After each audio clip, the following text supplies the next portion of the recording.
I have the great pleasure of being joined today in UK Column's Plymouth studio by Charles Ortel. Welcome, Charles. Alex, thanks for having me out here. It's a delight to be to Plymouth. It's my first visit. We should talk about your cap first, shouldn't we? It's got Greek on it. Molon labe. Come up and take them. Explain. Yes, this is given to me by one of our great viewers and friends who's done a lot of work with us, Jason Goodman and me, on various projects. And it's basically from you're I think, more of an expert on the subject, but it's I think, a clear message to people that things are different in the United States than they might be in the UK, particularly when it comes to gun ownership. And you're no stranger to the UK. We'll be getting into this as the interview proceeds. The one-sentence version of why you're talking to us is you've become the acknowledged world expert on the Clintons' funny business with their money, and it has many British ends to it, doesn't it? And you worked as a financier in Britain for much of your career. I have. I worked in many countries, including Britain, but the business model for stealing money from a charity to fund political campaigns is one that the Clintons popularized, and many others, sadly, around the world, including in your country, may be following as well. Charles, I have a rundown here of your potted career. Your full name is Charles K. Ortel. You retired from investment banking and private equity 21 years ago now, 2002. You were at Dillon Read from 1980 to 1991, a lot of boom years there.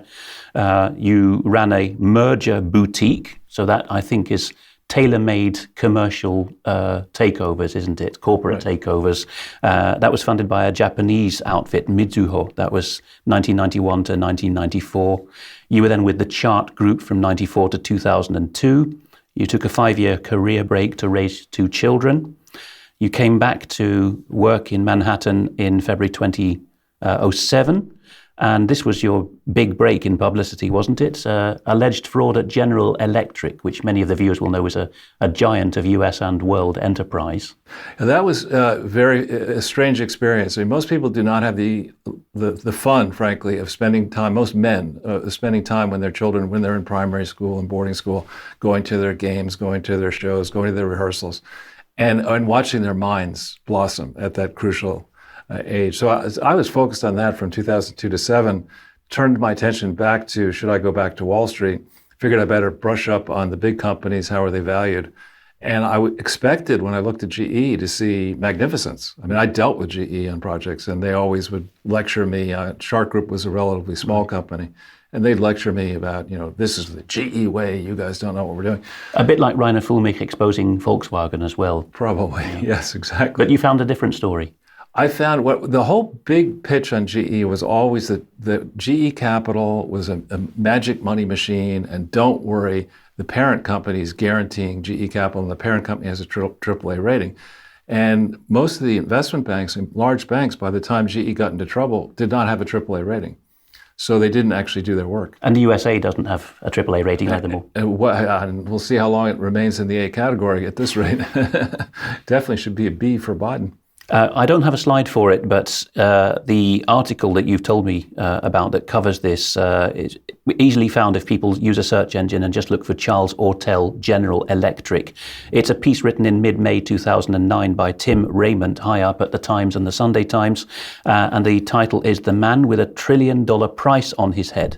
This refers to Joseph Cassano at AIG. Right. What was going on there? Well, so Tim is perhaps one of the most, in my experience, one of the most gifted writers that I've ever come across. I mean, he when his writing is magic.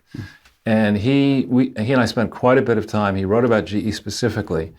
And one of the big takeaways about GE was the system must be broken if GE could be in such bad shape and so many people could put so much money behind it and then only lose their money. And this is your working paradigm for the rest of your career, isn't it? Now you've gone solo. Is the system must be broken. Let me find out where. Exactly. And maybe there's a way to try to fix it. And so I focused first on for-profit fraud.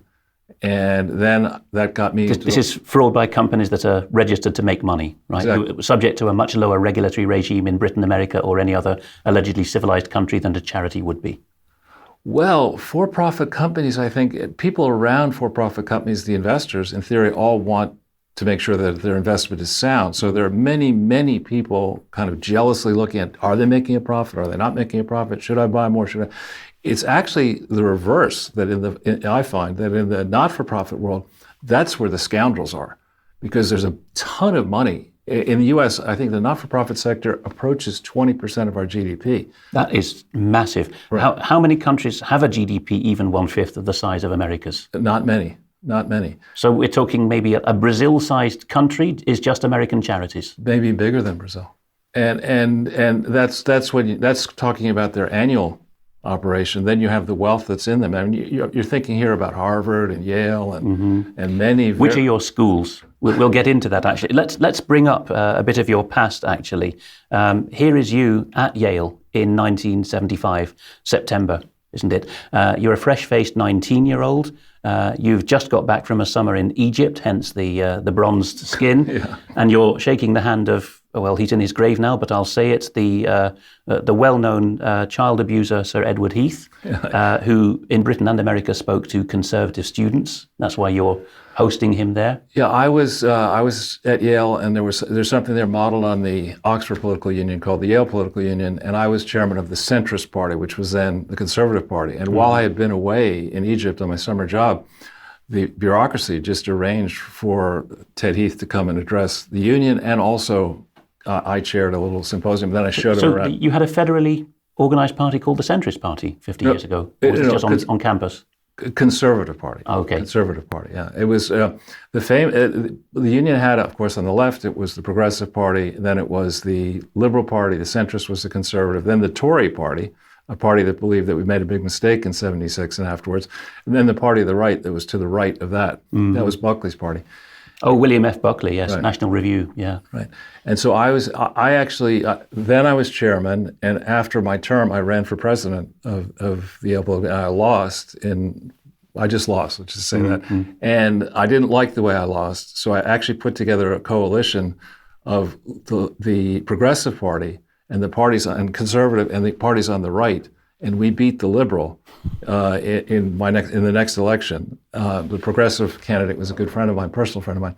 And that was not lost, actually, on the Republican experts who come and address in New York various gatherings.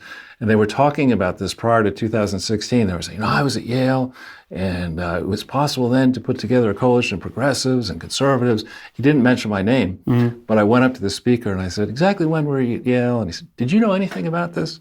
I said, a little bit. I arranged it. And I'm not saying that I'm responsible for what happened in 2016, but that experience of losing just left a strong distaste in my mouth for elective policies. I'm much elective activities. I just very comfortable behind the scenes. So politics lost you in your freshman year, basically? Pretty much. So you were 19 then, that was your first summer, or your summer after your first year at sophomore year, actually. Oh, okay, yes, because September Right. already. So you were still 19. The next year you were 20, and on your summer vacation, there you are negotiating with Tuareg tribesmen in Niger, a country now suddenly in the news again, over the price of this scimitar we see in the foreground. Yeah, this is actually an interesting picture. I just recently had to rearrange my personal belongings, and I came across this picture, which used to be in my office at Dillon Reed and later. You sure you weren't a CIA officer with those sunshades? Age 20? I don't think so. But the moral of this picture, well, there's several lessons from this picture. First of all, you're not allowed to take pictures of these people. I didn't take the picture. The person you can't see did, and then gave it to me. And thankfully, we didn't get in trouble for it.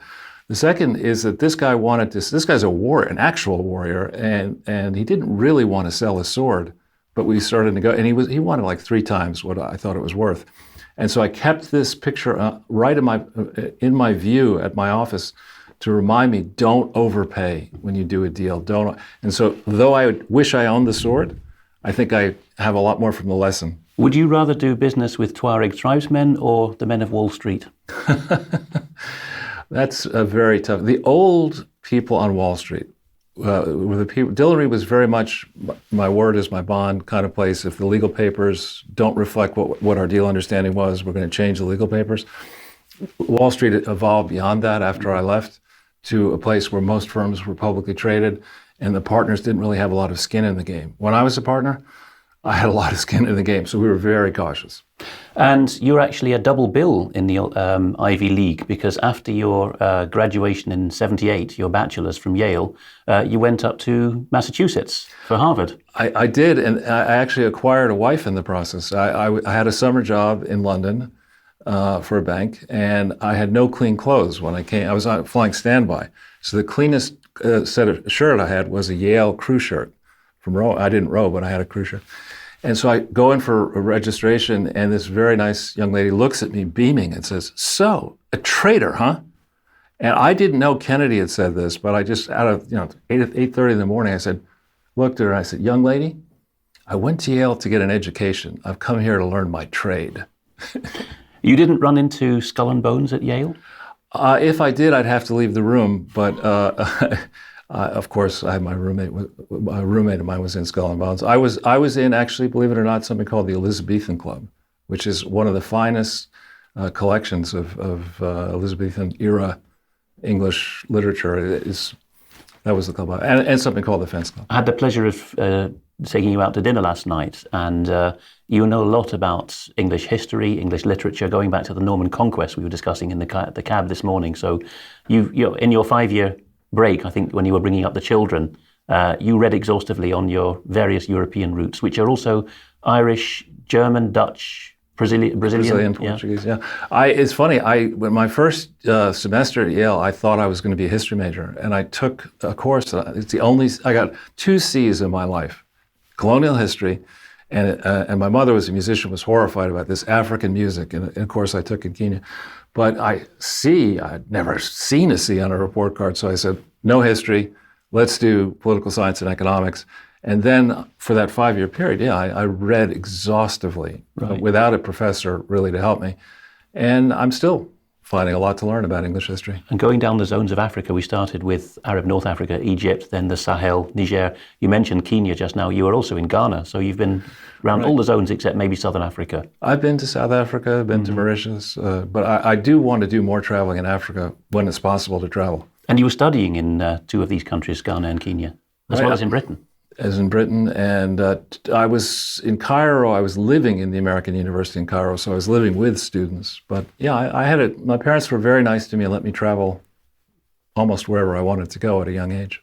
Wonderful. And actually, before we move on from your past, you've given me a note that's the most challenging school you went to. Of course, you Americans refer to colleges and universities as school as well. Was actually one that we would call a school in Britain. Right. It was before you went up to university at all, and that was Horace Mann School. Yeah, that's been in the news for Ted Heath-style problems, but actually when I was there, when those problems apparently were going on, I didn't directly encounter any of that. Same with me at rugby, which I've written for UK column. They were talking about buggery in the recent past or in other parts of the school, but it never came near me. Right. But what the thing that was really nice about Horace Mann is that it was modeled on the English system. So it started in our first form, and we called it forms. Was That's the 13-year-old boys, right? Yeah, 7th grade. Mm-hmm. I entered at age 12 and graduated at age 18. And it was the kind of place where the first year it was all, how challenging can it be? But by the end of the first year, they separated you into honors, non-honors. Mm-hmm. And I'm the eldest, so I've always loved learning. My father had a PhD. A very German-inspired thing, and I think Germany did inspire East Coast American education a lot. The idea that at 14 years old, which the Germans and Dutch still do, they say, you're going to go to university and you don't have what it takes. Right. Quite harsh by modern, particularly English standards. Right. Scotland does it to some extent. So what was special about this school, it's in New York City on the very fringe. But it has a beautiful campus it had, when I was there, 9 tennis courts and football field and 2 gyms and swim. I mean, it had amazing athletic facilities, theater, all sorts of extracurricular activities. But beyond that, the caliber of the classroom was rough and excellent preparation. I mean, frankly, by the time I got to both Yale and Harvard, I found the teaching was elementary compared to what happened at Horace Mann. And they gave great tools to us that I use to this day. And a good example of that we'll bring on screen now, which is research skills you used to write a piece for Breitbart back in 2015, I think this was, wasn't it, or 2017? One of the 15, two. It was 2015. And look at the number of Facebook shares over the years, 83,000, 83,500. And you're asking here, with so many red flags, why isn't the Inland Revenue Service, the US tax authority at federal level, auditing the Clinton Foundation? This was your big splash into what you're now associated with. You are Mr. Follow the Clinton Money. Well, thank you for that. I started with the Clinton Foundation not knowing, obviously, as much as I know now about how charities are supposed to be regulated. And the big issue with the Clinton Foundation at the time, I didn't even appreciate it, is I thought it existed as a legal entity. And in fact, I would argue that it doesn't. And it's so shocking when you look at the number of charities that have been attacked. The Clinton charity gets a pass. And the same tale I think you see in the Biden family. Well, let's talk Bidens, because they're the current dynasty in charge of American politics. Here's a piece of yours very recently, July 2023, just last month. We're recording this late August. Biden hiding in plain sight. Well, I mean, Biden's haplessness is certainly there in plain sight, but you're not talking about his pranks and his dementia, are you? No. The thing about Biden is first of all, he also came to Yale before Heath did, I think, and I met him when he could speak. Was he already the junior senator from Delaware back then? He was pretty impressive, actually. And Delaware's the tax break state, isn't it, where everyone wants their headquarters? In part due to him and due to his late son, Beau Biden, who was the Attorney General of Delaware. In America, on politicians, you can get their tax returns. We'll see one later. Yeah, and when you look closely into them, you find out that Biden was getting a whole bunch of money, a lot of money, from these two very, very suspicious companies. And I think you're intimately familiar with startup firms. You know that a startup firm is unlikely to make money in its first year. Well, I mean, I started one up, and I certainly didn't. No, it's just common. I mean, it's very difficult to do. So here's Biden in his first year out of being vice president in 2017, making a tremendous amount of money and routing that money through what looked to me to be two shell companies. And this was picked up actually by Zero Hedge, by Lucian, by Rantingly. And I hope, we've sent it to various congressional and Senate committees as well, I hope they're really diving in there. Mentioning Zero Hedge, one of your favorite news sources, this isn't exactly the same issue. It's more recent as well. It's just the same date, July 2023, same month. Nothing to see here, and this is by Tyler Durden, which is the, right. Well, and you can see right there that it's not a real person. It's a nom de plume for various people, in this case, Jonathan Turley, who has a think tank of his own, doesn't he? He's talking about the Biden scandal mounting. Again, this isn't Biden's running his mouth off or sniffing hair. Or making odd comments about children and ice cream. This is Biden and money. Right. So what is this growing Biden scandal? Well, when you go back, Biden went into the Senate in the 70s when I think a senator made $44,000 a year pre-tax. Mm-hmm. And on that, you had to support kids going through college, you had to save for retirement. At a high level, you don't need to get into details the way I did in that piece. At a high level, how does somebody who's never really worked in the private sector have two mansions, and two big, expensive mansions? And Delaware ain't cheap. It's not cheap, and just the running cost of those places. The weather goes very hot and very cold, and humidity, you have rain, you have snow, whatever. You have the maintenance staff. You have to have maintenance, you pay taxes and insurance. I mean, there's no way he legitimately acquired either mansion. There's no way he legitimately has been managing either mansion, and there's no way he legitimately made the kind of money that's on his tax return. And one of your current presidential candidates, R.F. Kennedy Jr., has called for a real investigation of the Biden family. As reported here by the Washington Examiner, one of the smaller DC titles, isn't it? One that actually tells more truth than the Washington Post or the Washington Times. Yeah, I'm not a huge fan of the Kennedy family, and so I was disinclined to even engage my mind thinking about RFK. But I've had the pleasure of watching the Tucker interview and going down to Washington D.C. with Jason to the time when he testified. He's a very impressive person. This is Jason Goodman we'll be mentioning later, but he's your closest colleague now. Right. Yeah. But RFK is he's somebody who he has a difficult speaking voice, and so it makes it at first tough to listen to him. But if you can get over that, he's throwing some major league shade against Democrats and Republicans in, I think, a constructive and potentially productive manner, which is not the way the left and the cancel people zing you.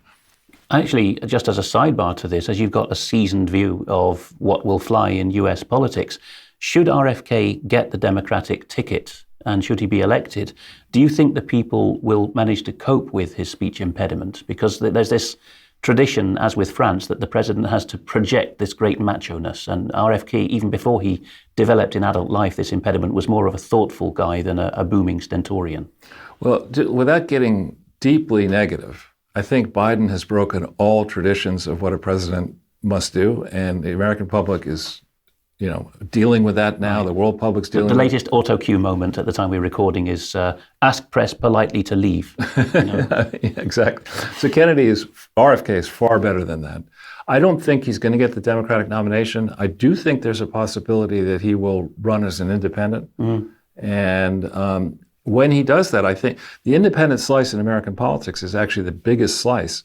So he may get quite a few popular votes. Whether he gets electoral college votes is another question. Mark Anderson reports from the heartland US states a lot for us, and he always makes this point that the independents are getting more organised than ever before. They even have the Independent National Convention now, which he reports for UK column from, and they're getting as organised as the RNC and the DNC.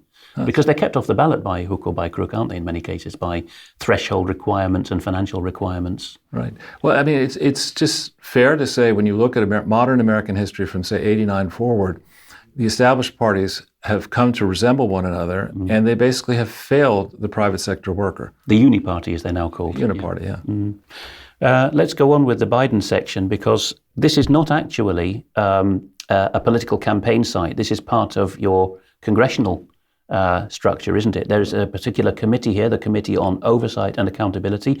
Is this bicameral or just a House committee?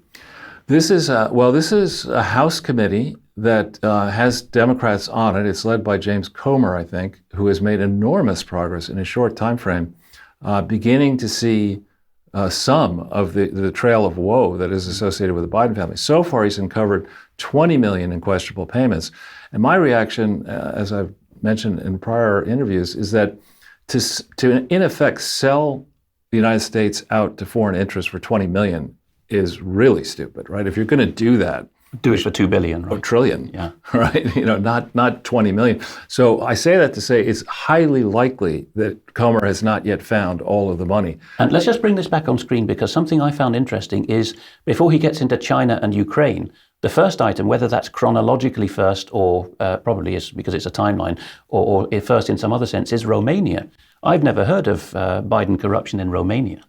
John Solomon has been talking about of Just the News fame, has been talking about Romania, and expect to see big news coming out of Romania. I mean, they just happen to be a frontline state in the Ukraine war with an American battalion. Exactly. I think people are. Washington D.C. is certainly a heady place. I hate it. Well, you're a New Yorker, you would. Well, no, I just go there. I just think these people are blowing up trillions of dollars. They're going to make my children, and if I have grandchildren, their lives miserable if we let them stay away, keep on with this. And you meet these people, and they don't seem to have anything that they're actually doing. It's not a product or a service they're providing. It's either just twiddling their thumbs. I mean, the number of people who manage to get onto those corridors where the offices are in the Capitol building, often they pretend to be a friend of some, celebrity congressperson, and manage to get the congresswoman or congressman to come out before they do their video hit piece. Right. Suggests to me that they're spending most of their time, if they're not in votes, just twiddling their thumbs in the office or doing conference calls for money or something. Well, what the people who are managing the Congress people do a very good job of is overloading all the Congress people, and all the senators. Right. So in the case of Congress people, you have to run for re-election every 2 years. So you've got to raise money all the time. And then they put you on 10 different committees and subcommittees, and you've got all these staff people writing reports to one another. When really, in my experience with troubled companies, what you do is you don't say, here's a list of 1,000 priorities. You say, what is the most important thing that we need to do? Let's get that done in the first day. Right. I mean, if you want to go down in history like Congressman Reese or, Church was also a House investigation, wasn't it? Congressman Church in the 70s. Senator. He was a senator. Yeah. That's a different timescale. Of course, They only get re-elected every 6 years. Deliberately for continuity. But, in the 50s, these congressmen did manage In Reese's case, he was a very down-home guy from East Tennessee, but he managed to be the celebrity, in a good sense, investigator of the tax-exempt foundations, although he got stymied in the end. Well, it's interesting, Tennessee, because the one congressperson who reacted very favorably to my work was from Tennessee, Marsha Blackburn. And she and her staff did an enormous amount of work in 15. They're very smart cookies in Tennessee. Yeah, and Marsha I've met her several times, and she's now a senator, and she is really a fantastic individual. I wish we had 100 senators like her. And they're talking about secession in several southern states, including Tennessee now. Right, yeah. So anyway, moving on, I hesitate to say hurrying on because this is also fascinating, but we're trying to get to the Clintons as we go, but we're still on the Biden's side.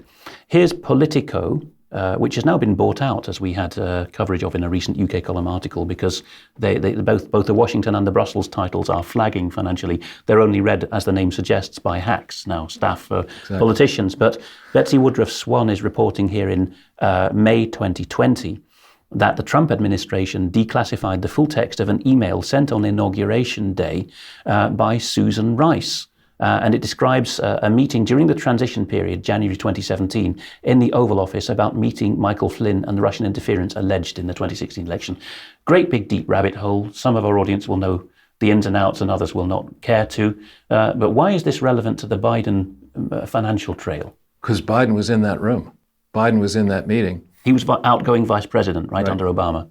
Right, and in my world, actually after I left, after I retired, use of the internet became more prevalent, if not ubiquitous at this point. And it's a very serious, not a regulatory offense to use a personal email as opposed to your firm's email on any investment banking business. So the idea that all these top people, Hillary, Obama, Biden, and others, many others, were using alias emails to talk about classified information, and in some cases, attaching classified information and saying that is outrageous. But there is a caveat there because, I mean, if I think about my Cambridge chums, including my old roommate that went into the City of London, or my now colleague Mike Robinson in the City, they would be penalised very heavily for that kind of thing. They had very important document safe procedures at the end of the day.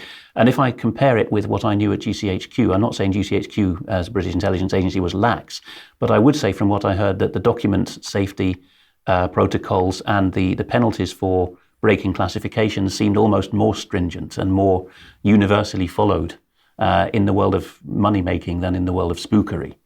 Well, that's depressing actually to hear that, because that means you were easily hacked, but possibly. But in our world, in America, one thing to remember here is that when people talk about Hillary Clinton's email scandal, they need to understand that she conducted 100% of her business and 100% of her monkey business using on servers and using unvetted electronic devices outside the government system. No Secretary of State before or after has ever dared to do that. Mm-hmm. And, you've got here a note that you wrote for me. During 8 long years, while supposedly fundamentally transforming America, Obama, who occasionally partook of the same to give her cover, I think, and others had likely positioned themselves to garner outsized financial returns when they retired from public service. The Bidens, also the Clintons, Obama, all of these Democrat grandees like to position themselves and even get themselves written into school curriculums in various parts of the states as having had a lifetime of public service. Then they go through the revolving door into the after office period of their lives. And you're saying they're all lining themselves up, and you wouldn't exclude Republicans because you'd have no particular respect for the Bushes either, who are distant relatives, I think, of yours. Right. But you're saying that they all lined themselves up to make a pretty penny in retirement, despite this service-mindedness. Well, it's interesting. There is a book written about this, and you can go onto the Williams and Connolly, which is a powerhouse law firm headquartered in D.C. You can go on there. You can look up. There's a partner there. Are these one of these K Street lawyers? Right, who actually boasts, and it's online as of this morning, I think, he boasts about that his business is transitioning public servants into the private sector. Makes it sound like a sex change. Well, and it's preposterous, because I had the experience, the chairman of Dillon Read when I was there was Nick Brady, who became our Treasury Secretary, and I was friendly with him as a young guy, and he was my mentor. And when he was Treasury Secretary, I would go down to Washington, D.C. when I still was at Dillon Read. We never talked about business, not remotely talking about it. As an ironclad rule. You don't even dare doing that. So the notion, and Nick, of course, was wealthy before he even got to Dillon Read. So he didn't need the services of that law firm. But a lot of these people, including W. Bush, including H.W., and definitely centrally involving Bill Clinton, there's a book written about Williams and Connolly, and Bill himself has admitted the role that Williams and Connolly played, lending him millions of dollars, not forcing him to pay his legal fees currently when he was president. I mean, how many people get that option of not paying a $7 or $10 million legal bill while the law firm is still doing years of work for you? Without going too much into the Oxford backstory of him being a Rhodes Scholar, that would be for another day, but you were just telling me before we started recording that if you look carefully at Clinton's autobiography, just called My Life, isn't it? You like to call it My Lie. When he was in his more or less down and out or down in the dumps phase, towards that end of the year in Oxford, which he didn't stay around to complete, did he, which you find suspicious, or you fill me in on what I've got wrong, but he suddenly found himself invited regularly to West End of London parties. It would be difficult enough even to pay for his fare down there, right, back in those days. And somebody is subbing him the money, right, and giving him the opportunity to take a second honeymoon with Hillary and stuff that doesn't really happen in the real world. Yeah, that book is the working title for that book, believe it or not, was My Struggle. And somebody, hey boss, listen, another dude wrote that book. You got to change the title. But and then he changed it. I call it actually My Lies, plural. And Bill, I believe, was at Oxford for 2 years. It was in his first year that he started with those parties. But for some reason, in his second year around March, he was very close to graduating. But for some reason, he leaves. You're always quoted, or when you bring up this point, it's, I suppose because you're used to warmer climes than ours, you lay it on thick that why would an American who'd endured a winter at Oxford scram, as we used to say, just before the fun period of the May balls? Right. And it does make sense because, he would have been sunlight deprived coming from the southern US, having gone through the winter, but he made off in March. It doesn't make any sense to me, particularly because I studied at a far lesser place, I won't even mention the name. But I got there in the September of 1976, and one of the things that struck me back then is the buildings, it seemed to me, were not insulated the same way American buildings were. And so it was really, on like a not so cold day, inside the building, it could be really cold. Also, the windows were not double glazed. This is not you being snobby. This is a reality for people who've been used to the comfort of New York and coming to 1970s student accommodation in Oxford. I can imagine. So that's inexplicable, particularly for somebody. You can say what you want about Bill Clinton. I've never met him and I don't want to meet him. He definitely has the gift of gab. So I can imagine that he would make it through the Oxford or Cambridge system of meeting with your tutor every 10 days to 2 weeks. But I know this firsthand from when he was at Georgetown as well. He spent most of his time chasing skirt. Often French exchange students was his preference, wasn't it? Rather than doing his essays. So, how did the Rhodes people pick him and keep him given that track record? Because Cecil Rhodes set it up, supposedly, so that only the creme de la creme could get in.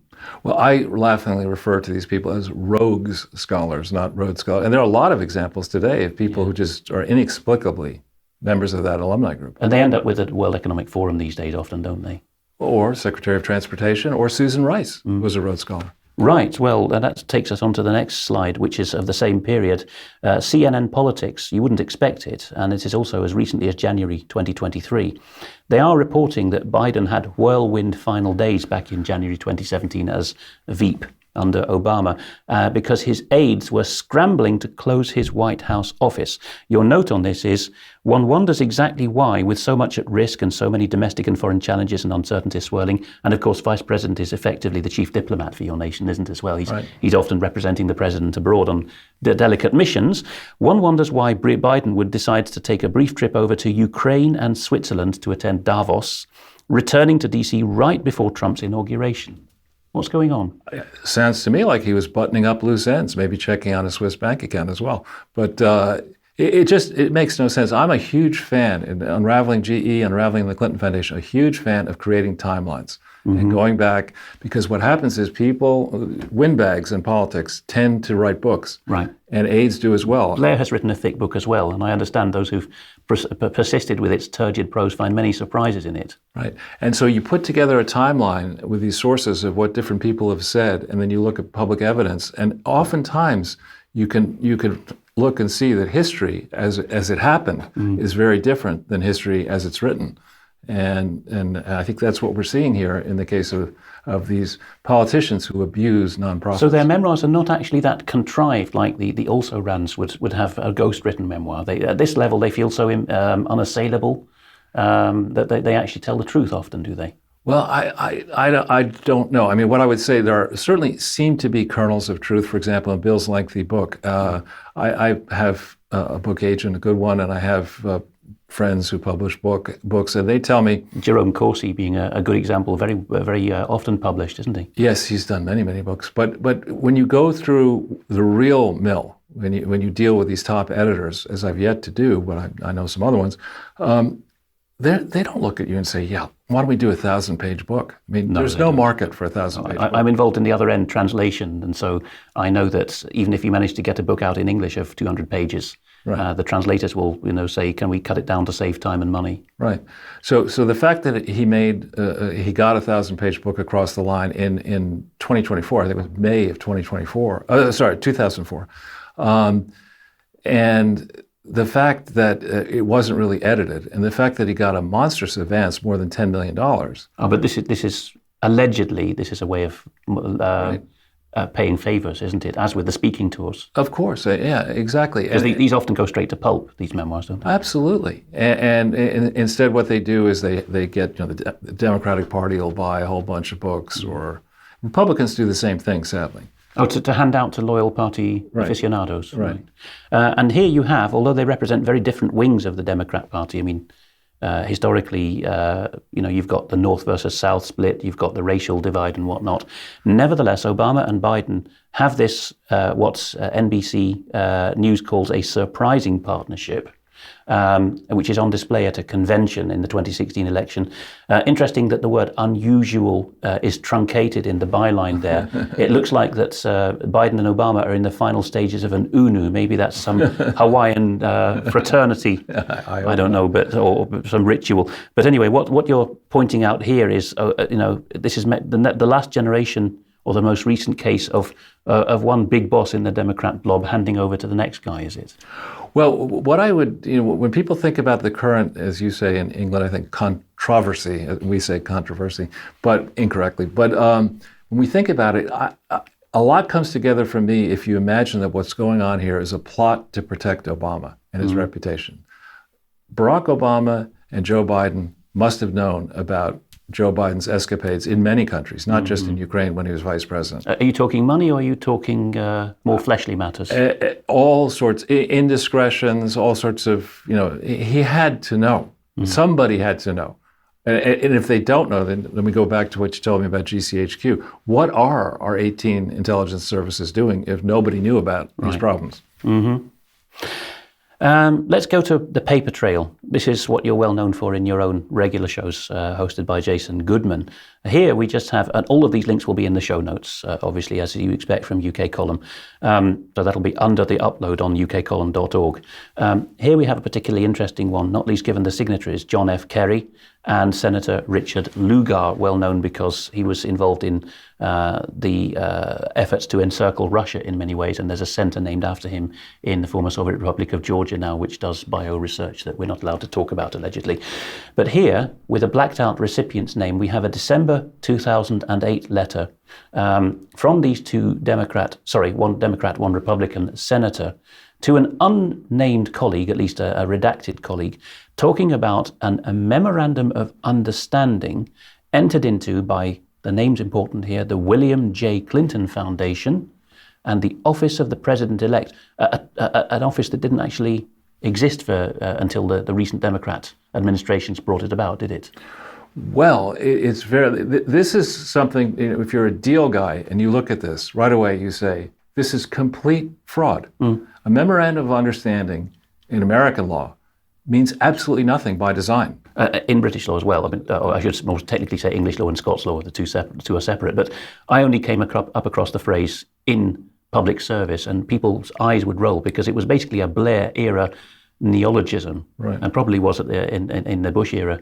Right. In the States as well. In order to say, one concrete example from Britain is that the self-styled Association of Chief Police Officers, a private organisation with no legal standing, it's now called the National Police Chiefs Council, had one of these MOUs with the Law Society of England and Wales, which said, we will not investigate each other. So if you have a big problem with pederasty, for example, how handy if police and lawyers won't investigate each other. Right. That's one extreme example, but that's the vintage of a memorandum of understanding. It has no force at law. It's a policy, isn't it? Well, you do this by design, exactly. And so you look at this and you say, all right, this is a meaningless document. It was trotted out by Kerry and Lugar to try to quell the concerns that people had about how is Hillary going to be Secretary of State if Bill's going to continue to operate this grift mill. And this, when you look at the parties here, there is no William J. Clinton Foundation on December 18th, 2008 that has articles of incorporation and bylaws. This is the nitty-gritty of your research, isn't it? The times and states and cities, in some cases, in which the Clintons are licensed to collect for charity, and the purposes as well. They were not. And then when you get to the office of the president-elect, guess what happens to that office? On January 20th, 2009, it goes out of existence. Oh, it doesn't get rolled over into the office? No. Okay. So this is a meaningless structure, and parties, it's meaningless. And there's a lot of talk in here about Bill Clinton's role at the Clinton Foundation. He was not an officer of a trustee. Let's bring it on screen again, because it says it's talking about greater transparency and predictability with regards to the activities of the Clinton Foundation in the context of, which means, oh dear, guys, we have a problem, in the context of Senator Clinton's, that's Hillary's, service as Secretary of State. Right. You look at this in hindsight, and then you look at the document itself, which people can access through the show notes. The one thing it doesn't describe is a meeting that had just occurred 2 weeks prior to the date of this in China, in Hong Kong, where Bill met with, I think, 400 people on the 2nd and 3rd Hong Kong time of December 2008, just as it had been announced that Hillary was going to be Secretary of State. That meeting is not mentioned specifically in the Memorandum of Understanding. Imagine if Trump had done that. Right? 17 intelligence agencies might have been on top of it. Right. So somebody... in Hillary's own phrase. Right, exactly. I mean, and to hear Bill boldly, Obama and Bill boldly announce, on the one hand, that Hillary's going to be Secretary of State, and on the other hand, he goes ahead with this Hong Kong conference that was planned a year prior. This will get more British focused, or for whichever country viewers are in, as time goes on, because this isn't for historical interest that you're telling us this. You're telling us the tricks that are used by high-ranking political has-beens when they do their shakedowns, allegedly, and your research can be replicated with the necessary modifications made in other jurisdictions when you're going after other retired politicians. Absolutely. I think the Clinton business model here has been replicated by many politicians already in many big countries. And not just the left-wingers either. Absolutely not. I mean, one of the things I mentioned I was Conservative Party chair at Yale. The American Conservative Union and its companion foundation are frauds, in my opinion. We've done shows about that. So I'm against fraud, and I'm actually independent now. I'm not a Republican, certainly not a Democrat.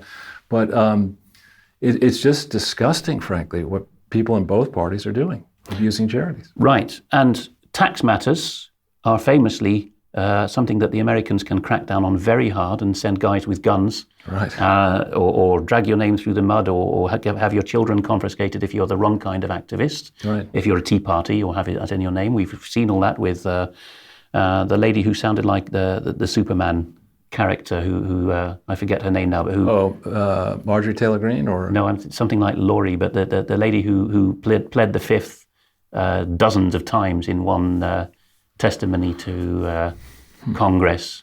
You're talking about Lois Lerner? That's right, yeah. Lois Lane was the Superman character. Right, there you go. Anyway, but she was a record for saying, I respectfully declined to answer, wasn't she? But the point there is the IRS, let's bring this on screen, this is their vault of Hillary dirt, as it were. Right. And this is actually from their website itself, the FBI. FBI, like CIA, have some surprising stuff on their website. In CIA's case, PDFs of conspiracy books that are quite useful research. Right. But here the FBI, despite this past, of the IRS basically saying we went after anyone who seemed like an enemy of the Democrats and we don't care if you know, and which is at the bottom of Russiagate and everything else, and now the Trump impeachment. Nevertheless, they do have this record from the vault. How did it get online? Well, this is actually an ongoing process. When I first noticed it, it started going up, I think, and computer experts can figure this out precisely. I believe it started going up in 2017, and it's now up to more than 50 parts. And there's a tremendous amount of detail in these individual parts. Beyond that, you can, it doesn't take a lot, you can see they've excised pages, and you can figure out how big the file actually is and how many pages are missing. In part, I believe one is the setup for why they investigated. And you learn there that the investigation into Hillary Clinton's email began in July of 2015. That's much earlier than it became public consciousness, isn't right. it? Yeah. And it was actually when was the drive smashing incident when she took a hammer to her? That was in 2014, I believe. It was when the House committees or the Senate committees were on Benghazi. They were trying to get materials. And that was in your state, wasn't it? Was it Chappaquiddick is the place? Chappaqua. Chappaquiddick's another unfortunate place, but no, Chappaqua. But people who are interested in the topic can dive in and see a lot here.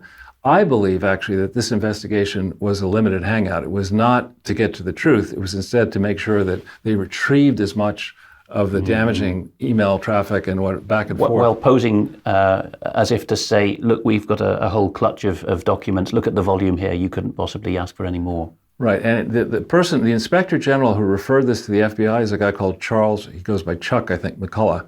And he then was famous because he was one of the lawyers on the Trump impeachment effort. So how do you go from being Inspector General, looking into this Hillary stuff, now you're going to go after Trump? I mean, Tax notes refers here to presidential tax returns. We've put this in here because you want to point out to the audience that America, with the possible exception of some Scandinavian countries, is one of the most open countries in the world, probably the most open.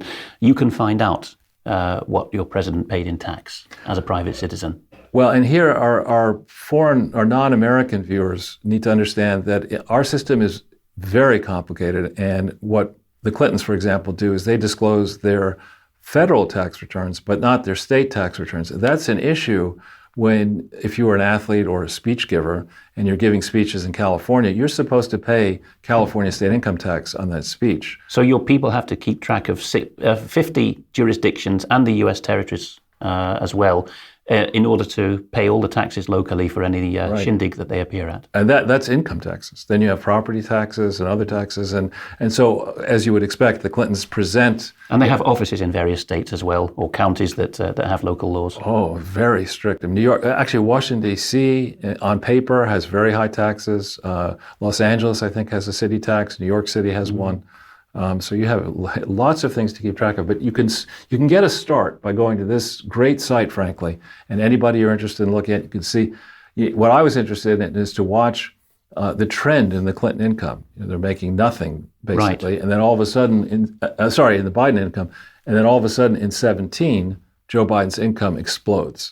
You've written a note for me on this, right? So you went through this website, taxnotes.com/presidential tax returns, with a fine-toothed comb, and you found that Joe and Jill Biden as a couple declared a joint total income before tax of $4.1 million on their federal tax returns. Federal, this is before you get to Delaware and whatnot, for the years 2001 to 2016.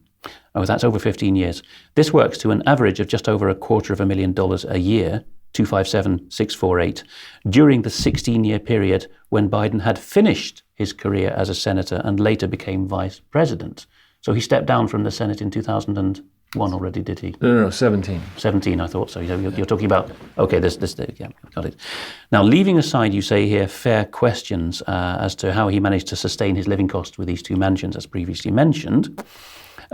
His years with Jill Biden, who's a school teacher? Educator, right, do not appear to show proven ability to derive investment income, that's surplus income, right? Or to garner this outsized pay that you talk about. And this is not just an academic matter, because just a bit of number crunching you did here is, if we look at the two tables in succession, which will be in the show notes, you're making the point that in the years, the final year in question in this period, 2016, 2017, this is from the Bureau of Labor Statistics, BLS.gov. And what you find here is that the top decile, so the richest 10% of Americans in this 1 year, as the economy started to head south, saw a loss on their pre-tax incomes of 8.3%. So here in 2016, the figure's not on screen, but from this table you found that the average top decile income before tax was $269,000 and some dollars, just shy of $270K in 2016. 2017, it has already declined to a mean of under 250. 247,174. So that's an 8.3% decline. That's the context in which the Bidens are swimming, and yet they managed to boost their income. Yeah, this a little plug. I'm mostly anti-government bureaucracy, but our consumer expenditure survey is really useful because it dissects not only the income but the spending patterns in great specificity. So anyone who's trying to figure out how to sell a product or service in the U.S., look at this data. But what it shows you, in the top decile, that includes Warren Buffett. That includes people who are making, $50 million or $100 million. This is the Gateses of the world as well. Right. So if you really take that top decile mean and then say, why don't we take out the top 3%? Right. The super rich. The super rich, and see how low that number goes to. You find it's probably not too. It might be higher than the 128, 29 shown there, but it might be as low as, say, 150, 160.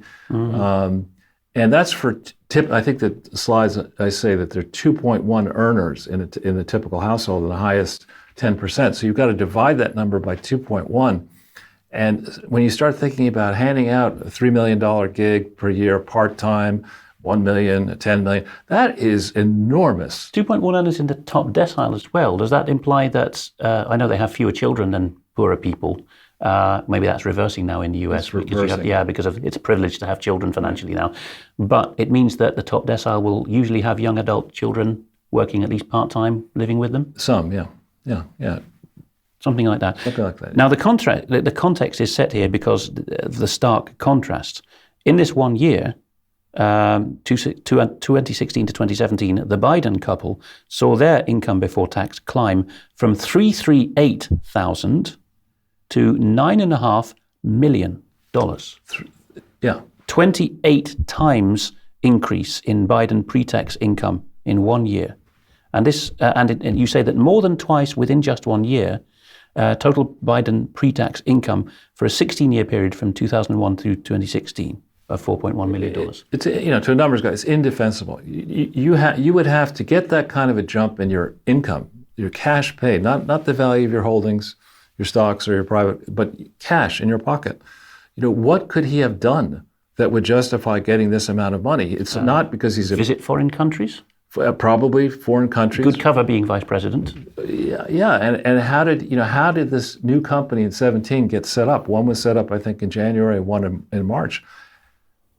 Typically, when you set up a company, there's advanced planning for it, and you delay the actual startup date. So this to me, and I have circulated this for some time. I hope the IRS is looking hard at it, or not the IRS. I hope outside parties are looking at this and pushing really hard, because this stinks. Right, and here is Delaware's Form 200-01X for 2017. So this is the Biden couple in their home city of Wilmington, Delaware. You can see just above the barcode that their adjusted gross income is north of $750,000. Am I reading that? In column A, and just over 10 million in column B. What's the difference? I think spouse and I think the one on the right is the combined total. So Jill is making 778, I think, and Biden is Joe is making over 10 million. I think. Right. But that just very few people outside, celebrities, singing sensations, movie stars, hedge fund gurus, people who have actually done something in the market, where there's a market for their product. Very few people make $10 million. Right. This numbskull was not paid $10 million for anything good. I mean, even before he lost his marbles, he wasn't a renowned orator, was he? No. You know, Obama probably could eat him for breakfast, or rhetorically. But Well, there's a defense secretary who was the first defense secretary under Obama, who was a Republican, Bob Gates, I think was his name. And in his book, he famously said that Joe Biden has gotten every major policy decision he ever made in his life wrong, whether domestic or foreign. he was also a renowned bully on the floor of the Senate and dealing with witnesses over the decades, wasn't he? Right, Clarence Thomas and Anita Hill and others. Right. This brings us on to the Clinton Foundation itself. But just before we leave the Clintons, and I'll go back to that slide we just had, there's something more you want to say about this here, which is that the first entity on page 23 of this 103-page tax filing for 2017 for Delaware, we learn that two corporations called Subchapter S corporations, both formed that very year, 2017, were the ones that netted more than $10 million to the Bidens in their first partial years of operations. The first of those entities, called Celtic Capri Corp., generated the lion's share of it, very nearly $9.5 million for the Bidens in just under a year of existence in 2017. This is more than $860,000 a month, which represents, in your estimation, an heroic, if not completely unbelievable result for a startup. What are their products or services? Influence. They sell influence, basically. I think that's what I think, and this is the kind of thing that I've dealt with some IRS people. And an ordinary IRS agent would look at this if it were not a Biden tax return and say, "No way, right? No way." Let's get down to brass tacks. Let's bring in the FBI. Let's bring in the Treasury Department. Let's look at these actual bank accounts. Let's see the actual date. Who is routing money into this corporation? Who is directing the affairs of this corporation? Maybe notify the district attorney at some point as well? I would think so. If it's across state lines, it might be a federal case, and you might have many FBI offices looking into this. And the problem with this kind of behavior, the Clintons also used dodgy companies to route money through. Maybe the Bushes have done the same thing. If it becomes, or when it becomes, an accepted practice that you don't really look into this kind of stuff, you're only encouraging the next generation of crooks. You're resolutely convinced that in the field offices of the FBI, maybe there's not a memo that's gone out on paper, but they see if it's a household politician name, just leave it alone. This is a suspicion, and obviously, who knows if I'm right, but I just think it's possible that the FBI and the deep state has made a decision, better to have a compromised president at the top than to have somebody who's that way they have 6 ways to Sunday to get back at you, as was said by Comer, wasn't it? By Schumer. Schumer, yes. Yeah, by Senator Schumer. But in addition, remember, all these agencies want their off-the-books budgets. So what if these agencies are taking a share? Right. I mean, you can get very esoteric with this line of inquiry, but big U.S. agencies, and not just U.S. either, want to have self-financing flows, don't they, for their black ops of various kinds? Exactly. Then there's the second of these entities, Jacopa Corporation, an Italian name. Biden likes to boast of his Italian connections, made over $500,000, $557,882 for the Bidens in 9.5 months, which is over $58,000 a month in its startup year. And you don't know much about Jacopa either. Not yet, but I mean, I think that's the name of one of his, it might have been his wife's ancestors or something like that. But still, ordinary Americans have recently erupted, and people around the world are noticing this song by Oliver Anthony, I think his name is, about the rich men north of Richmond. Yeah. These people who are flourishing as the ordinary American suffers. Funny, because the guy's from West Virginia, so he's actually north of Richmond himself. Anyway, it's a cultural line rather than a geographical one. He's maybe northwest of Richmond, but anyway, the average American, and I think the average person in the UK, knows just how difficult it is to make 5,000 in the UK pounds a month extra from a startup. I mean, that's cash you're being paid. That's not me saying, well, the value, we'll put money into the private entity and that will mark up the value of your shares. That's actual it's not in cash. Equity, it's actually actual coming in. Cash. Yeah. It's indefensible. See, at one point, there was a Dutch woman who was very keen on what you were doing investigating the Clinton Foundation, and I was in touch with her because I had heard you say that Norway and the Netherlands, which in many ways are two very Atlanticist countries who very closely ally themselves with Britain in military matters and intelligence matters and business structural and tax matters, all of these three governments have got together and said, we'll go into bed with the Clinton Foundation, and our taxpayers are on the hook for it because it's a worthy charity, ho-ho.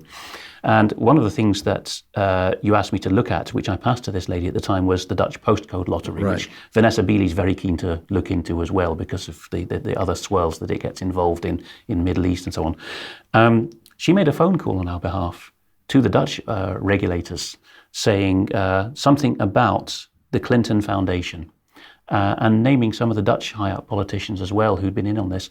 And there was an audible intake of breath, which is unusual for the Dutch because they usually try to brass it out with you, brazen it out and say, oh, no, there's nothing to see here. That's their national manner, especially the bureaucrats. But actually they were so flabbergasted by being asked this direct question by a polite Dutch woman that they said, well, you see, this is a very select group of individuals we're talking about, and we do their tax returns differently. Yeah, well, the Dutch postcode lottery is actually part of an English company. That handles a bunch of these lotteries. And like the Clinton Foundation, it sounds good on paper that they give 50% of the money that they collect from the population, I guess by law, away to charity. Until you think about that for a second. The average charity, not the Clinton Foundation, the average charity gives 85% of its money away, of its revenue away per year. Celebrity charities, even in the sectors which pull people's heartstrings, like new limbs for veterans or cancer or breast cancer AIDS. research, you'll find that the big names, battered children and battered wives, the big names often have very high overheads, don't they, compared with the smaller charities? Absolutely, and shame on some of these mega celebrities. Elton John, for example, here's a happily married gay man, and AIDS is really a problem for principally gay men and intravenous drug users. But to attach his name to the Clinton Foundation and to charities that don't handle their books properly, I don't. Maybe he's just a deeply unhappy person at heart, but too many charities do that. Too many celebrities do that. Let's plunge into the Clinton Foundation as we near the end then, because here's their website. There's their catchline in the italic font at the top, handwritten, putting people first. I think there's a missing word there. Putting Clinton people first. There's Bill, lifetime of service, doing the meet and greet. And let's bring on screen the various parts of the website, as you'd expect from a high-profile charity. They have mission and values. They are putting people first. We keep score on the right-hand side. Before leaving office, Clinton said, I always kept score, which he's not talking about honest financial records here. He's talking about, have I made an impact? We're innovators in philanthropy. Oh, they first opened in Harlem, not far from where you live. No, let me stop you right there. That's not true. Mm-hmm. This thing was incorporated on October 23rd, 1997, as you could find if you contact the Secretary of State in Arkansas, in Little Rock. It operated... Let's bring the slide back on screen, because Little Rock's mentioned at the bottom right that they broke ground in Little Rock, state capital of Arkansas. Right. But, if you've operated in the swankiest parts of Britain and the US, why would you want to have an office in America's 50th richest state? Well, the laws under which this was set up originally are actually, there are specific laws. There's something called the Presidential Libraries Act of 1955 as amended in 1986. There's the Presidential Records Act of 1978. And those acts call for all of the records of the presidency, the official records, to be, if you want, you can have them housed in a charity. It has to be a public charity, meaning it can't be controlled by a family. It has to be generally by a board that's generally representative of the public. You can transfer the papers from the National Archives to this charity, relieve the federal government of the cost and burdens of keeping track of 8 years of records in this case. And for that, you get a tax deduction, assuming that you do all this properly. So it was... They assume it on your behalf, do they, unless they have evidence to the contrary? Well, there is actually a legal agreement on my Substack. I've pointed people to it, that was signed on November 18th, 2004, when the archives came up and running, that has very stringent obligations on the Clintons and the trustees to continue to operate this thing in conformity with law. And as we'll show you in a second, they didn't even manage to keep that going for a full year after the time that the National Archives transferred the material. Before we show the revisions to their accounts, how much tie-in does this have with this unique American phenomenon of a retiring president being given a library, which I thought had a constitutional basis? You've told me that's not the case, but it's just a tradition, is it then, that a president, when he leaves office, gets a library and he gets to say where in the States it goes, and some say over what material goes in it? The way the laws are written, and of course we're in a post-law environment in the United States, it would seem, but the way the laws are written is that what happened with Nixon, up until Nixon, the position that a president could take is that my papers are my personal property, my official papers. And this is the last gasp of the 18th century idea with which America and France probably were born as republics, that a president was a man of state. And so he'd done private dealings with statesmen, and so that was for himself. Right. So, but the Presidential Records Act clarified that and said these records are presidential and the property of the National Archives. Unless they're transferred, these are personal. And these presidential libraries are supposed to only handle primarily presidential records, not Hillary Clinton's records as Secretary of State as in the press now, which is ridiculous to put that in this library, and certainly not a collection, a mishmash. We don't actually know whether all of Bill Clinton's presidential records are in his library. Is it open to the public? It is open to the public. Yeah. There was a big foot dragging on that, wasn't there? Well, the library structure is open to the public. He has an apartment, which he shouldn't have, a penthouse apartment, the family does, which not only is, I think, 4,000 or 5,000 square feet, which is very big, but has a terrace on the top. There's, I think, 10,000 square feet. So you're talking about a gigantic thing at the highest point in Little Rock, overlooking the whole city, and only he has access to this. You've given me this mental image of him as a latter-day Nebuchadnezzar exactly. on the palace wall saying, "Is not this great Little Rock which I have built?" That's right. And the hanging gardens of babbling along instead of Babylon. But here are the disclosures on the Clinton Foundation. They've got their annual reports, and then a casual glance will show that their audited financial statements and your favorite form, the 990 at the Inland Revenue Service, the decisive annual return, look how many times they have had to amend that in a generation of operation. They amended them in 2010, 2011, 2012, and 2013, 4 years in succession. Might you have had something to do with that? I think I did have a little bit to do with the amendments there, but when there are two sorts of documents here. The annual reports are just marketing puff pieces. There's no obligation under U.S. law to produce a, quote, annual report. This is the kind of, we changed lives in 75 exactly. countries. Yeah. Well, typically what you do is you slap a picture of a crying black child or dark. We just saw one, didn't we? Yeah, you slap that person on the cover, flies buzzing around, and then you say that you're doing great work in Africa. I've traveled, as we mentioned, in Africa. It's actually very difficult for an auditor, even today in 2023, to get to some of these remote sites and check and make sure that they're actually doing what they say they're doing. But starting here, there is no legal entity called the Clinton Foundation. There just isn't one. That's the key takeaway from the whole of your work, isn't it? Yeah. So you look at this site, and it's starting off saying it's describing something about the Clinton Foundation. So there is no such thing.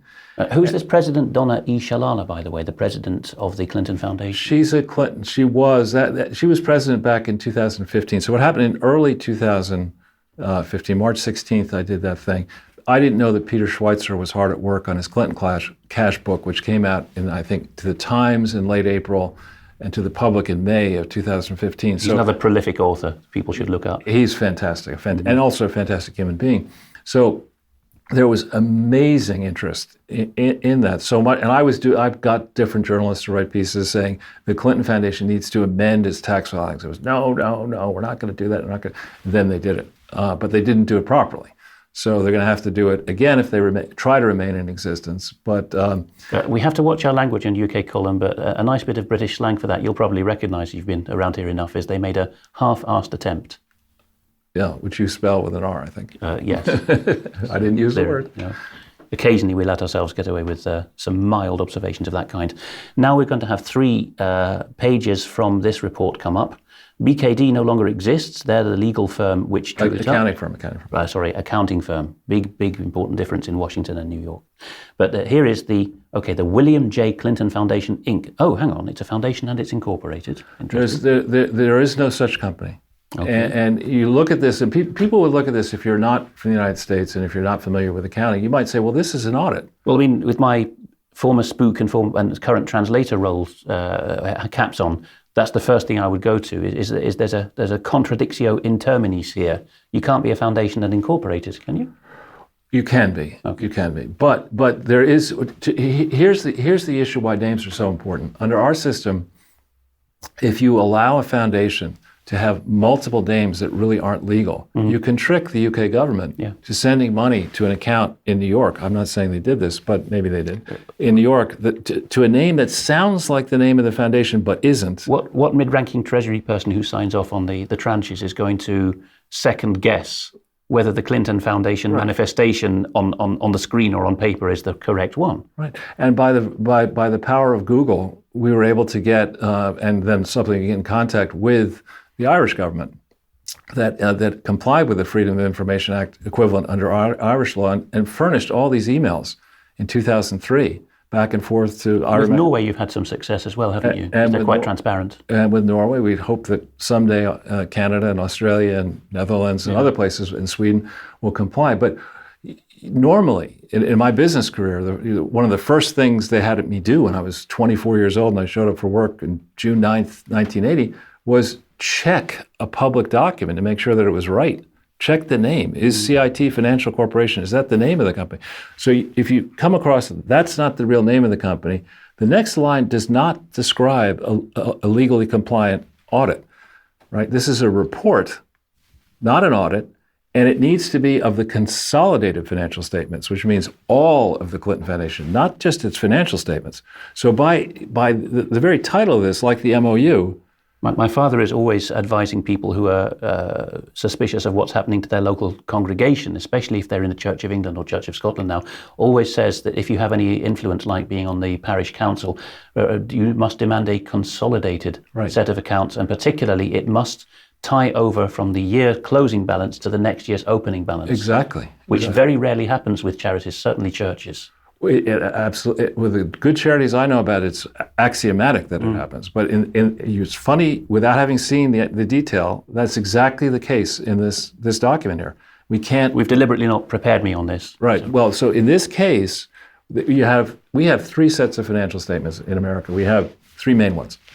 The income statement, your revenues, your expenses, what's the difference? Is that the 990? No. Okay. This is for an audit. So your annual income, all of your expenses, and what's the net profit that you've earned. It measured not the cash, but the net profit. Then we do the same thing looking at cash movements, because you can have accounts receivable and payables that are different. And then we check the balance sheet. Do the net assets less liabilities. The third one is, did they tell the same story in the first two? Right. Yeah. And in this document, they don't. And you can see it. If we had time, I could show everybody, but it's massively off. All right. You have hundreds of back episodes people can watch where you break it down minutiously. But let's move on to this, right? This is the signing off by this now defunct accountancy firm, June 9, 2006. We won't read it all, but the crucial thing in any country in the world now, and I know this is a translator often, that you see this, the crucial statement for which they're on the hook is, in our opinion, it's a fair reflection. Well, I would draw our viewers' attention to two things. It's addressed to who? The board of directors. This entity did not have a board of directors on June 9th.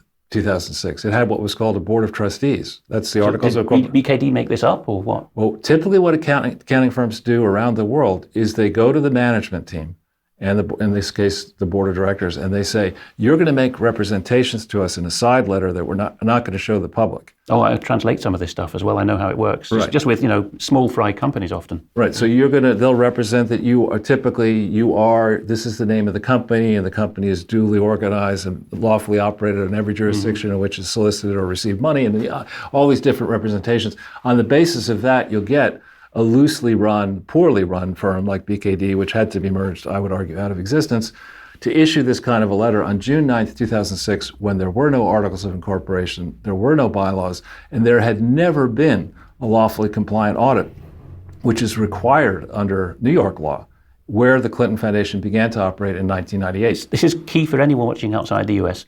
The Clinton Foundation, in any of its names, does not exist in America. Right. America doesn't exist in tax law in that sense, does it? It exists in the state of New York. Right, exactly. And you can see this. I mean, if you have the time and the patience and the interest. On the other hand, if what you're trying to do is get on the right side of a celebrity who is his Rolodex or modern version of Rolodex is so amazing that once you get on Bill Clinton's right side, you can get right into the UN, the WHO, meet Bill Gates, whatever you need to do. So will you give money to this operation for the opportunity to rub shoulders at the Clinton Global Initiative with all these other people who are trying to concoct crooked deals in the unregulated globalist system? Of course you will. And they say here in the second paragraph, an audit includes examining on a test basis, so just samples at random, evidence supporting the amounts and disclosures in the financial statement. So they're admitting, although this isn't particularly incriminating, but they do have to admit that, as with any other sizable audit, they cannot do more than a nominal share. And the final extract of this report that you wanted me to put on screen was page 4, the statements of assets versus liabilities and net assets. Right. So here I told you about total net assets. You see the difference at the bottom goes from 161.75. In 2005, it's 161.75 million, and in 2004, I'm really stretching my eyesight here, it's 105.8. So that difference on every account that's shown here in the two balance sheets needs to be mirrored in the cash flow statement. Mm-hmm. And there's an $11,878,000 mistake, both in the accounts payable and in the gross property, and in gross property and the gross property account, which is you have to derive it or look at the footnotes in here to see what I'm talking about. Have you ever come across auditors not making any fuss about a $12 million difference? They would go crazy. And then beyond that, what's really interesting, and this I'm writing up in my Substack, you can take the cash flow statement for 2004 and you can reverse all those entries and the income statement for 2004 and derive the balance sheet for 2003. And when you do that... And this isn't specific to America with its particularly enhanced transparency. This could be done in any Western country, couldn't it? Any country in the world. Whichever politician or has-been you're interested in. Right. And so what this shows is that it has long-term debt outstanding. These financial statements assume that they borrowed $28,479, whatever that number is, 870, as of December 31st, 2003, wherein other disclosures made under penalties of perjury, we learned that they didn't borrow that money until 2004. But why would they have $28.5 million of long-term debt? A good question, because... I thought everyone was queuing up to pay their dues to them. What happened in 2004? It was a presidential election. Right. They needed money. And in 2000... Sounds a bit like the Scottish National Party, but that's not something you follow closely. Right. And so, in actual fact, there's the $28 million number, which is wrong.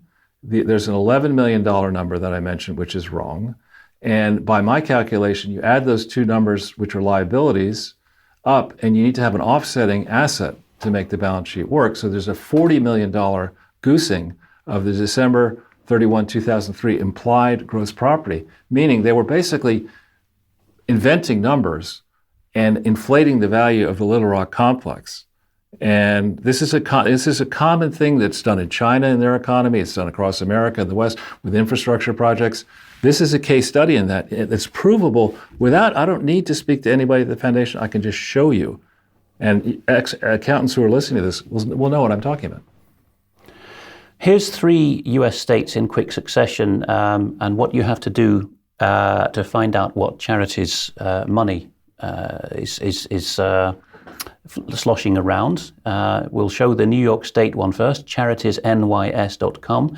It's run in that case by the State Office of the Attorney General, the Chief Law Officer. We now find it, as America, pardon the expression, but falls apart. You often find that the state attorneys general from the more conservative states are the ones who club together in groups of a dozen or more now and write to Washington and say, we're going to thumb our nose at you on this or that policy, or we have our questions about what goes on in Washington.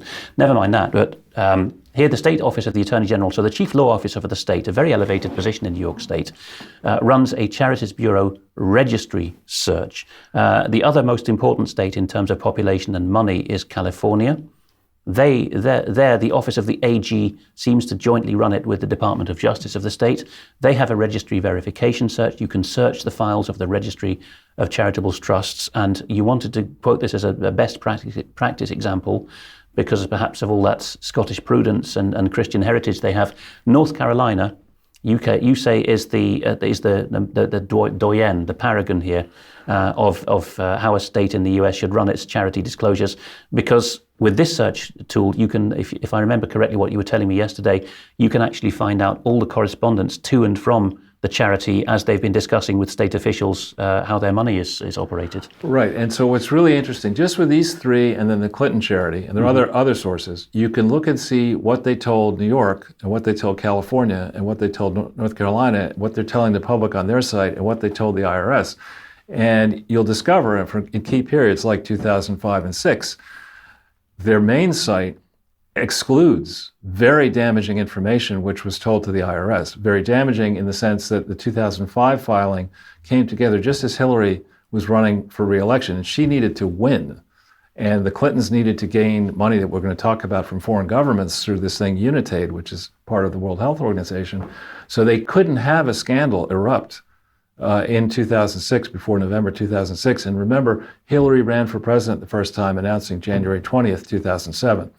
So when all of these different state sites have information going well back into time that you can put together and you can say, why were they telling North Carolina something different than California? Why did they exclude information about foreign government grants, which is required under New York state law and California law? Why did they omit all that? Even through that MOU discussion, they've never amended their filings to let us know exactly what amounts went from what foreign governments to various Clinton entities from 97 through 2007. We don't know. That brings us to the final segment on foreign governments, because whichever Western country you are watching from, you too, O taxpayer, have funded the Clinton Foundation, which, as we've just seen in that segment, doesn't exist. And to the extent that it does exist, it doesn't disclose its money properly, particularly in election years, you would say. Right. So here we are, foreign support. Here is another, I mean it with no disrespect whatsoever, but a carefully chosen selection of smiling black people. I think we can get away with, we don't even need to say that. We're saying that straight out because it's obviously a cynical plot.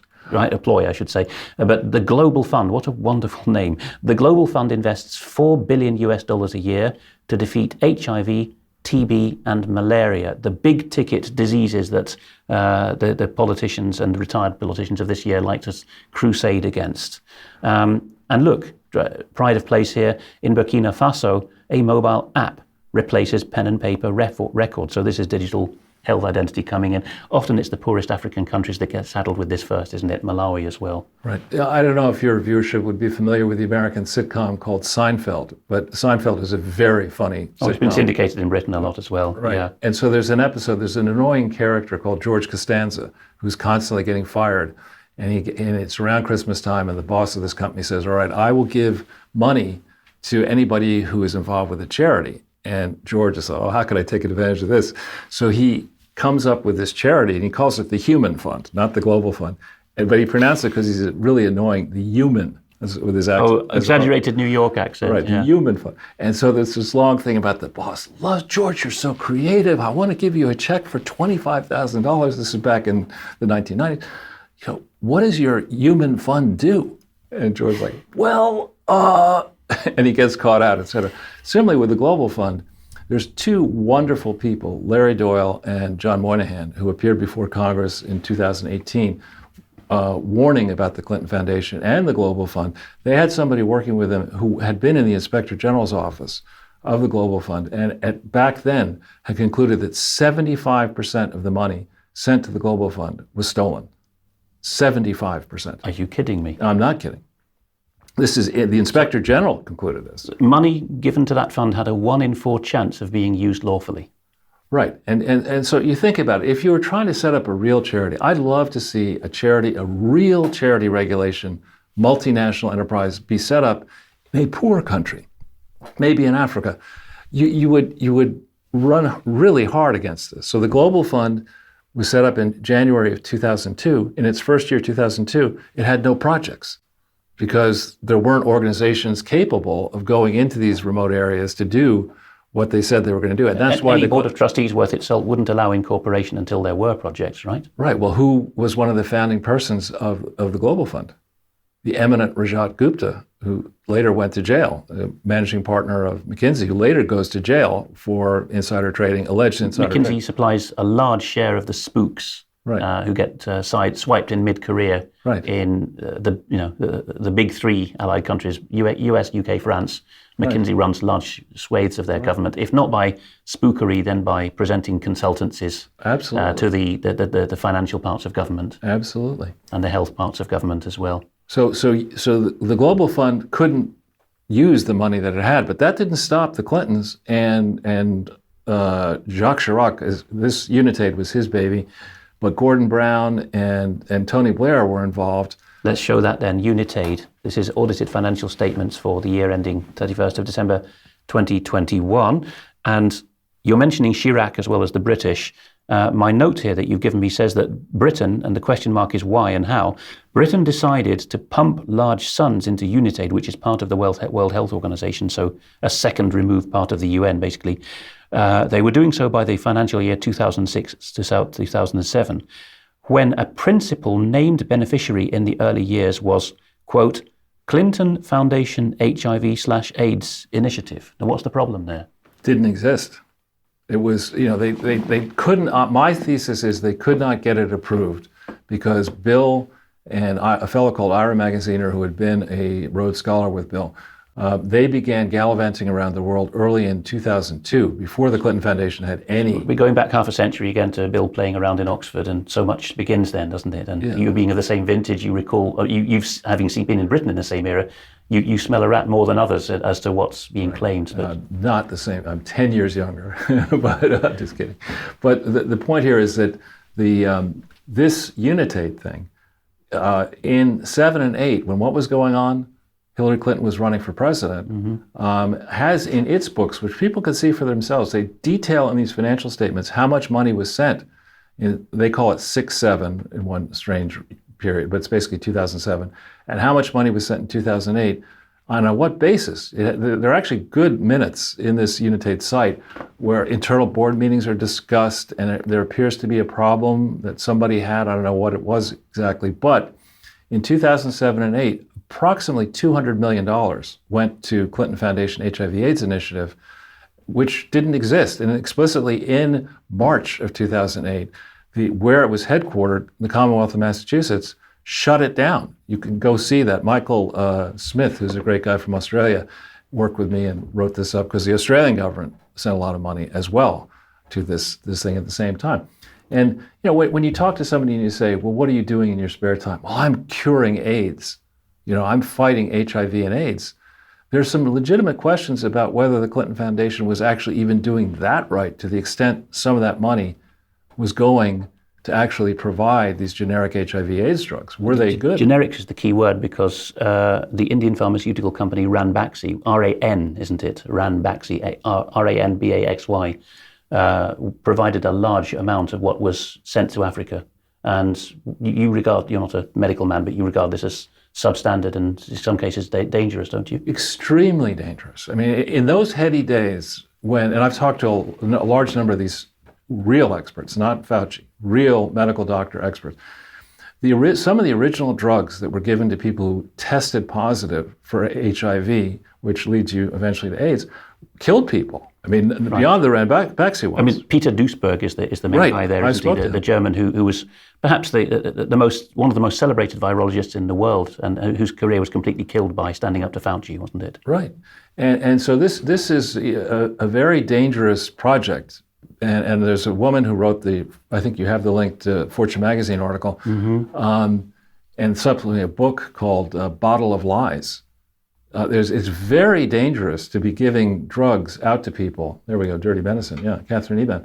Now, Catherine was a Rhodes Scholar, and she worked for Ira Magaziner, and she, in my view, did great work on May 15th, 2013, which is that several days, like 3 days after Lois Lerner admitted that she had been targeting, the IRS may have been targeting conservatives. This piece appears. Sadly, this is behind a paywall, but you can summarize it for us. It's a decade old now. Yeah, it's a very well-written and poignant tale of a whistleblower or somebody inside Ranbaxy who discovered South Africa alerted the company that there was a problem with their drugs. And this person at Ranbaxy, it fell to him to figure out what was the problem. And he studied it, and to his horror, he determined that they didn't have any authorized drugs, but they were providing fake drugs all over the world. And he went in with this impassioned plea to the CEO of the company, this is recounted in the book and elsewhere, and said, What's the book title again? I remember I read it. Bottle of Lies. Bottle of Lies. Particularly gripping as an audiobook, I found, but I prefer to listen to them as audiobooks when I can. So this whistleblower, person who becomes a whistleblower after this interchange, goes into the CEO of Ranbaxy then and says, we got to do something about that. And the CEO famously says, what do we care about this? It's just blacks dying in Africa. Right. I mean, and this, we had to treading carefully here because white men are not supposed to make these comments anymore, but people can judge whether we mean any scandal by it or not. That book, Bottle of Lies, repeatedly sets out, and Indians would be the first, honest Indians would be the first by the million to admit this. They had a problem with shysters and cowboys, first of all taking business process outsourcing, BPO, and then taking the technicals, taking the synthesis of pharmaceuticals. And your FDA is by far, despite the COVID collapse of its standards, by far the most stringent and earliest of its type in the world for medical and food regulation. And FDA, as it runs like a stick of rock, lettering on a stick of rock through the whole book, FDA was very jealous of its procedures, and it was breaking all kinds of norms and being the first in many ways to allow an Indian pharmaceutical in country to produce this stuff under FDA license. Well, there's horror stories in there. You say the FDA was rigorous. In that time frame, what this book and other reporting, and Ranbaxy was fined in the U.S. $500 million rather, in part for this stuff. What you discover is that actually the FDA had a convention where to deal with foreign inspections, to not run afoul of U.S.-Indian relations, they would notify the drug company in advance if an FDA inspection team was coming to look at the laboratory. Right. Come on, you can't do that. Hedley Rees and Debbie Evans, who both report very heavily for UK column on health matters, particularly the MHRA, Britain's equivalent of the FDA, have repeatedly drawn attention to one of the many horrors there now, which is, and this will spread no doubt to the FDA and the EMA and Australia's TGA before you can, say boo to a goose, because they're all in league together now. MHRA is running on point with this as so much else. They will now do virtual inspections. Microsoft software will allow them to put virtual goggles on, and that's a step beyond tipping off the Indians that the Americans will be here at 9 a.m., isn't it? Right. Or next week. This is now saying, well, we'll put the goggles on, figuratively or literally, sit at the monitor, and you show us what you think is fit to show us. Right. It's just disgusting. Here's the William J. Clinton Foundation UK record. So they exist in various guises. This is from Britain's Companies House, where British registered companies have to register. For charity and for business law, of course, you've got three jurisdictions: England and Wales, Scotland and Northern Ireland. We're concentrating here on England and Wales. Your point here is that our government, the regulators and the aid donors in our system, failed to appreciate that, quote, the William J. Clinton Presidential Foundation, end quote, had no authority to operate as a charity in 49 of 50 U.S. states. In fact, only in the city of Little Rock, not even in the rest of Arkansas. Not even in the city of Little Rock, in a portion of the city of Little Rock, in a special park. And remember, we looked at that date, June 9th, 2006, when I say the audit was complete bogus. And this is now 11 months on. This is, and the initial contact came in May of 2007. When you go into the file and the filing history, you'll see all this. They initially approached, the Clinton Foundation did, and they, in my opinion, lied to the regulators. They in many places, they make representations under oath to your regulator, to whoever this is. This is the Companies House. This is Companies House. And later to the Charities Commission about their legal status, which is not accurate. And then they file the equivalent, your articles of whatever they're called. Incorporation, I think, yeah. Association or whatever they are. In here, you can read them. And in the UK, this filing gives this entity all sorts of authority, which is outside the parent company's authority. It's something you cannot actually do under U.S. law. So, I mean, this is a poster child here in how not to run an operation. And this is U.S., UK. You would think, I mean, reasonably close to countries at most times, and long shared. Unlike many countries, there's no language barrier. You can pick up the phone and discuss dodgy business. Well, you're being very kind to me, I think. So some would argue that there is a language barrier and you can understand me. But they got wound up in 2017, the British branch. They had to be, I think, because in part of some of the disclosure, we were pushing very, very hard here, and still all of these filings are incorrect. And there's some very dodgy people associated. And I'm not going to bring up their names, but people can look at the filing history. There are people who have been called out for abuses in privatizations who may be associated with this. And city sharks, you would call them. Yes. Right. And your point is, had they but picked up the phone or browsed a website written in, okay, admittedly US English, but they would have found, our people, our regulators and donors, would have found that this foundation, under one of the many names it touts, had no authority to collect money for these grandiose schemes of putting an end to AIDS or fighting climate change. Right. When you look at this goes back to 2002, the fundraising in Britain. Right. So Blair's still he's just into his second term by that point. Right. And there's a lot. Actually, there's a lot written about it by Bill and others that document when the meetings occurred, and I imagine there are meeting notes in the British system that may or may not be accessible. The Blair government famously had what we call a kitchen cabinet, so they're probably stuffed away in someone's back pocket, but they will exist. Right. A few years later, Blair copied your Freedom of Information Act and famously said afterwards it was his greatest regret in office that he'd given us a Freedom of Information Act. Right. Well, of course, your taxpayers don't pay for your government, do they? Or do they? Oh, allegedly. All right. Okay. Don't know how else. And your other question here, this is really where we're ending, is why did our government allow this William J. Clinton Foundation UK to spring into existence under, well, you've said UK law, but we would say the law of England and Wales to be technically correct, right, as a charity registered in England and Wales, starting in 2007, let's put that back on screen to show the date again, under manifestly false and materially misleading premises. That's quite an accusation, so you better defend it. I can easily defend it. I mean, you would have to go and look at the articles to see all the different things that you're allowed to do, but the powers that are granted to this UK entity by this filing are explicitly denied in the US. So you can't deny authority to do something in the U.S. and then have that entity say, well, I can't do it in the U.S., I'll just do it in the U.K. That's verboten, as the Germans would say. You can't do that, yet they did do it. So places to people to go to get their heads around this mammoth story. This isn't your timeline, this is just one that you recommend. You don't know who's behind it. Right. The Clinton Foundation timeline is one place that people can go. It will be in the show notes. Another is where you put in your regular appearances. Dear Jason Goodman, who is onto his 9th YouTube channel because he keeps getting burned by the YouTube police, doesn't he? His platform is Crowdsource the Truth. UK Column has put in appearances there. And if you look at the playlists, many of our viewers will recognise that his current regulars include Trevor Coult, Northern Irish tough guy, recipient of the Military Cross, who campaigns for veterans and has a lot more to comment about. John Cullen, we've also done shows with on pandemic statistics. And there is one of your 2 formats as well, Sunday with Charles.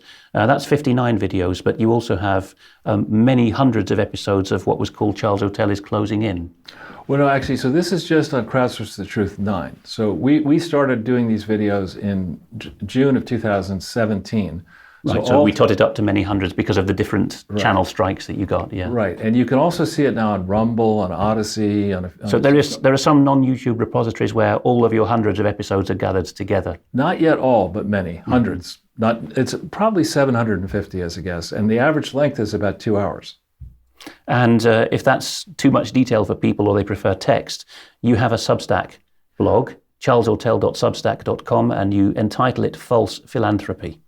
Right. That's actually the name that they used in the very beginning to expose the Clinton Foundation. I concluded it was false philanthropy, and I wanted to lay out for people who are interested in it, what are the implications of allowing false philanthropy to be lauded and supported for decades by powerful people. And so this is a site I had experience, and I appreciate the chance to come on this show very much, but I've had experience in print media, radio, movies, podcasts, whatever, television, and there's not enough time to really give this subject justice. We've already run for an hour and a half, which is unusual for UK Column interviews, but people will appreciate that if you've done 750 times 2 hours on this, and that's all in your head, there is a heck of a lot of detail there. Right. And so people can't just start reading your Substack ab initio, right? And they have to get the story first. Well, actually, in the Substack, what I'm trying to do is I'm trying to do sequential for free subscribers, maybe 5 pages, but for the paid subscribers, really in-depth stuff, laying all this out. And I hope... People grumble about paid Substack, and they might say, oh, Charles is a wealthy man, why does he need a paid Substack? Is that a threshold of interest? Are you setting a qualification here that you don't want dilettantes on your Substack? There's that, and there are out-of-pocket costs that, it would be nice if I didn't have to pay all of them. I have to date, and since 2002, but, it's to get some engagement and some... collegial camaraderie, as you say. But what we're going to do, I hope, in the Substack is not only deal with the American perspective, but I'm seeing, as example here, people in the UK are interested, and so maybe there's a UK-US angle, and maybe there'll be a Dutch. Right. I mean, the final slide exemplifies that. Breitbart is reporting that international elites are rushing to embrace the Clinton Global Initiative, and this is a very recent date, isn't it? You pointed me to this morning. This to me is pathetic. It really is. The people who today would sign up to give money to go to the Clinton Global Initiative should be ashamed of themselves. Because they're never, the first Clinton Global Initiative was held in September of 2005. So April 26th, I would argue, 2005, the parent Clinton Foundation went out of formal legal existence. By September, they have their first meeting in New York. They're not registered in New York. You have to be registered, not only in New York, but in every county in New York State where you want to use a name that's different than your parent company name, you have to register. And they have never done that. So they hold this Gab Fest in 2005. They've held a number of other Gab Fests. There's never been a proper accounting for any of that. And it's the Clinton Global Initiative where they throw out the massive numbers they claim to have raised. If you add it all up, it's over $100 billion. And $100 billion. Crazy. No, and there's so many cases. How many countries make $100 billion? Not many, but there's so many cases, actually, which in hindsight are hilarious, of people who were given awards at the Clinton Global Initiative who turned out to be complete frauds. So one of them was this guy called, an Italian guy, I forget his exact name, he was young, he was handsome, he arrives in New York City and somehow gets to meet Doug Band, a disciple or ally of Bill Clinton and Clinton. And he says, his name was Raphael Folieri. And he the accent, the wavy hair, the movie star looks. My father works for the Catholic Church. We're going to give away spare real estate. I need people to invest in, derelict Catholic-owned properties. Can we put together a fund? And he puts together a fund. The Vatican didn't have any money for him. It was completely invented. The whole story was invented, but he got enough suckers to give him money. And not only that, he got that famous movie starlet Anne Hathaway. He was dating her. He was living large. He shows up at the Clinton Global Initiative. He gets arrested and thrown in jail from the Clinton Global Initiative. Ghislaine Maxwell, same deal. She was served at the Clinton Global Initiative. You can go on and on and on. Pick apart. Take anybody who's given money. So not just the crafty ones, but dare I say the sweetheart figures like Anne Hathaway, who doesn't have any dirt on her, as far as I know. Right. And I'll tell you another one who was at the Clinton Global Initiative who should know better is Rupert Murdoch. And at the Global Initiative, he famously he's definitely not in theory a Democrat back then in 2006, I think it was, wrote a $5 million check to the Clinton Climate Initiative, which definitely doesn't exist. That has never even had a pretense of existing. I've watched a fair amount of your output, and I'd never heard of the Clinton Climate Initiative. Well, Rupert gave $5 million with Barbara Streisand, who said she gave $1 million, but when you check her papers, it doesn't look like she wrote the checks. And how would a bank cash such a check? Well, because there's one rule for thee and another for me. So they would only be able to do that by booking the money over to some other account, wouldn't they? Well, do you think any of our big banks want to stay on the right side of presidents? We could go on and on, Charles, but we'll have to call it a day there with this interview. We've set out where people can see and listen to your output. In closing, your impressions of Plymouth. Oh, it's a real honor to be here. I'm a history buff, and I look forward to seeing the Mayflower Steps and doing some shopping, checking out the things. I'm very interested and grateful to be here. Charles Ortel, thank you very much. Thank you.